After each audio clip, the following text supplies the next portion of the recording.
हिमाली जिल्लाहरूमा अहिले पनि हिमपातको अवस्था अलिक चिसो अवस्था छ त्यसको बारेमा के सोचिरहेको छ हिमालमा सरकारले जसरी पनि गराउँछ निर्वाचन कहीँ रोकियो ओर्यो भने फेरि दोबारा अर्को पटकलाई अर्को उसमा गराउँछ।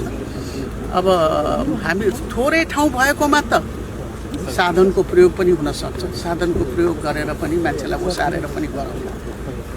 अब त्यहाँ हुनै नसक्ने अवस्था हो भने त्यही रूपबाट विचार हुन्छ, तर निर्वाचन चाहिँ हुन्छ जसरी पनि हुन्छ। किनभने इमर्जेन्सी जस्तो भयो नि त, यो कुनै सोचेको बेलाको त होइन।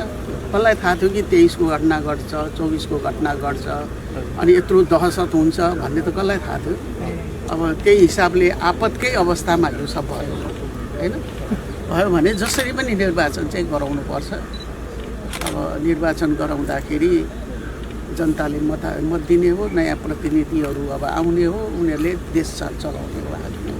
केही दलका नेताहरूले अहिले आफ्नो स्वार्थको लागि अलिकति चुनाव सामबाय हुनु भन्ने टाइपले कुरा गरिरहेको देखिन्छ। चुनाव सर्दैन। हजुरसँग त्यसरी कसैले कुरा गर्नु? हामीसँग कुरा कसैले गरेको पनि छैन। चुनाव सर्दैन भने किन सार्ने?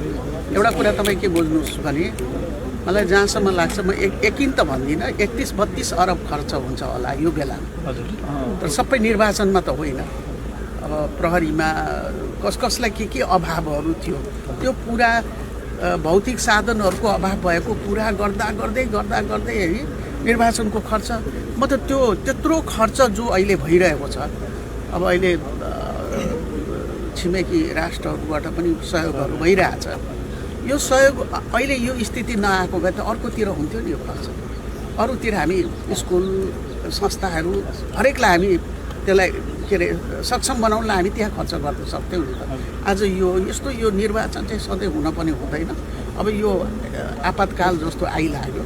अब यो जे भयो यो चाहिँ अब यो पुरा भएर छोड्छ र यो पुरा भएपछि नयाँले हस्तान्तरण पाउँछन्, आफूलाई ह्यान्डओभर बुझ्छन् उनीहरूले, त्यसपछि चालु गर्छन् अनि जे गर्छन् मुलुकले एउटा बाटो पाउँछ।